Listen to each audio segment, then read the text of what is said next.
روسته ده بی پیری ور زندگی بی درد سر بیل ویتی شای باغ سر چای هزمه کله سر هر روز با سیزه بدر تو گاب شیری داشتی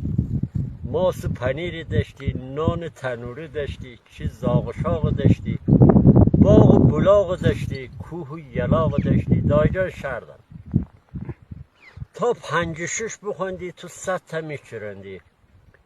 پیری همراه بایتی جر غار بخوردی بشه شهر بشم شرکت کار سر دایجان بدن خبر تی خاخرزه به من شهر شام قرار بیتی بر دایزم بابا وا خبر دای همراه بگی جر دایزم بگو درگوشی برق مزا خاموشی بمانی سی پشت در نه شم خوری نه سحر خاله شردن عرض برای خاله بر هم شم خوری هم سحر صبح بشه بازار سر بشه بانگاد